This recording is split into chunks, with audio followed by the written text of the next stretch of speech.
Hi, I'm Sharon with the Pickaway County Library, and for my creative medium, I'm going to be using pastels. The pastels I'm using are like a chalk-based. They also come in oil pastels, and I'll lay a couple of those down for you to see, and they're more like a soft crayon that you can color with, and you can use your finger to blend and smooth it out just like you do the regular pastels. The first step in creating your piece of art is I have chosen a picture of my cat, and I'm going to kind of do a silhouette of the back side of her. So the first thing you want to do is begin to sketch your animal or whatever you're going to draw. Since her tail comes out through here, I'm going to bring her head over to about here, and I'm going to begin to sketch her shape. I know this might be a little bit harder to see on this paper.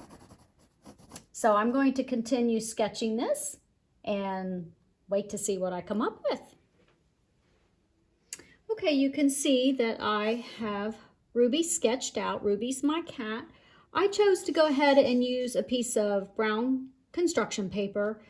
They make pastel paper that has a texture to it, so that you can use that with your pastels, and it's white. You can start with a darker color if you want, just depending on what you want to do and what color your animal or your object is going to be. So the next step is I've chosen these two browns, and I'm going to begin to color in here. And this is a pastel, so I'll be able to smooth it out and get some tones in there. I've got this darker brown, so I can begin to use my finger and get that rich brown color. And by using the brown piece of paper, construction paper, I've also helped get some of my darker tone back there, so it's not as hard. And you can see it's kind of picking up the texture of this cardboard. So I'm going to continue with just this tone first, and then we'll go to our next step.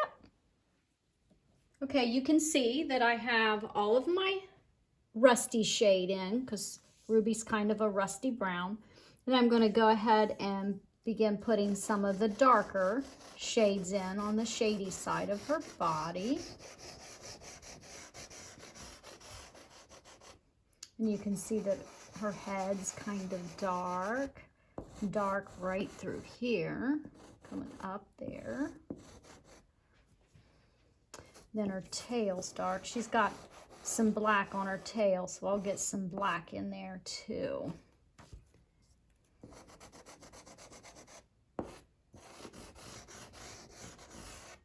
All right, I'm going to continue putting my shading in, and then I'll let you see what I get done. Okay, you can see that I've got a lot of my shading in. Now I'm going to go ahead and do a little more highlighting. You can see where the rustier color is coming through and looks much lighter than it did before I added my darker brown. And as I etched in my brown, I put it where I wanted it. Then I used my finger to blend it and smooth it in so it's not all linear and scratchy looking. So now I'm going to go ahead and use this creamy color here to pick up some of these highlights.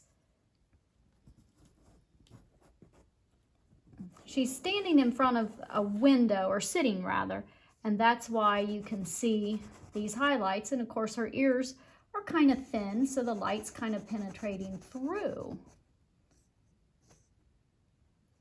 Not a whole lot of light areas in this. I'll go ahead and use my finger here now to get this blended in.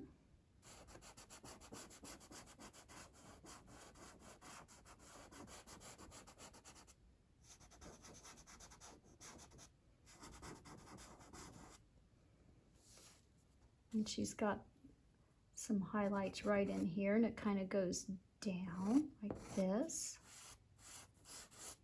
You don't have to blend them in perfectly to get rid of them. You can leave them a little more bold.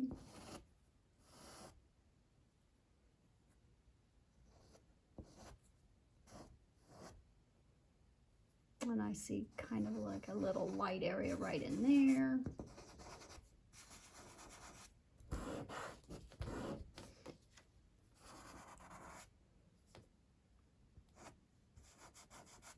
Okay, I'm going to stop right there with the highlighting.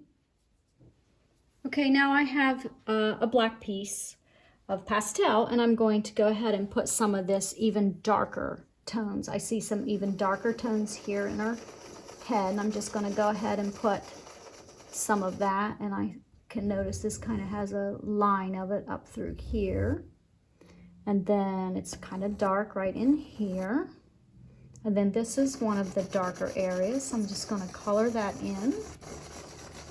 And I'm going to continue doing that till I get my black where I want it. Be very careful using black. It's very, very dark and rich. And as I get it where I want, I'm going to begin to smooth it in. So check back with me here in a minute. Okay, as you can see, I have added a lot of black. I'm still going to work a little bit more and bring that side, the right side there is really dark, and I'm going to work a little bit more and bring that in closer to the body with a little more tone. The next step that I'm going to do is I'm going to take this picture outside and I'm going to spray it with this Workable Fixative. And the reason it's workable is because you're going to spray your picture and it's going to change your tones a little bit. So it's workable that way. If it changes it to the point you're not satisfied with it, you can go in and still work with it because this has a little bit of a tooth to it. And you can buy this at either Walmart or Hobby Lobby. It's a great tool to have. But remember, it is toxic, so you do want to spray this in a well-ventilated area. So I'm going to take this outside to spray it. And once I'm done spraying, I'll allow it to dry before I continue working my artwork. Also remember, when you take it outside to spray, make sure it's not super windy or you'll get some dirt maybe up on your print. And also you want to make sure that it's not super humid out or it will cause blushing where it traps moisture under the spray onto your artwork, and you don't want that. You can see that the Workable Fixative has been applied and it brought out the really deep, rich tones, but it kind of took away some of my highlights. So I'm going to go back and put some of those back in. And this time they won't have anything competing with them. So the rest of the pastels are contained under this fixative. See, she had some highlights in her ears. Smooth that out with my fingertips. And as you can see, this particular piece of artwork doesn't have a lot of detail, which you can do that too if you want with your pastels, and that's where that fixative really comes in handy to give you that opportunity to go over your picture with some more detail. Okay, and she has a little down here. Just a little. She had a little bit in her foot there.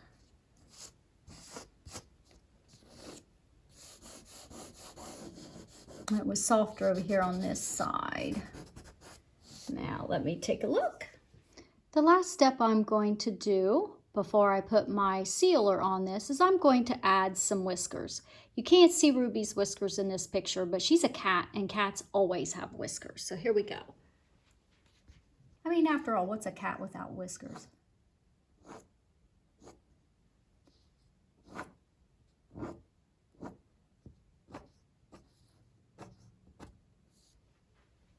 How's that look? For my last step, I am going to use a sealer. This is a clear acrylic sealer and it's a high gloss.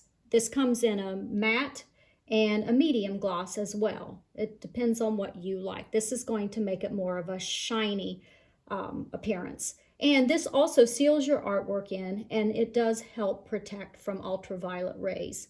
I did use construction paper. I would definitely recommend buying some pastel paper because construction paper does fade in the sun. So if you do choose to use construction paper, make sure your picture does not hang where the sun can hit it.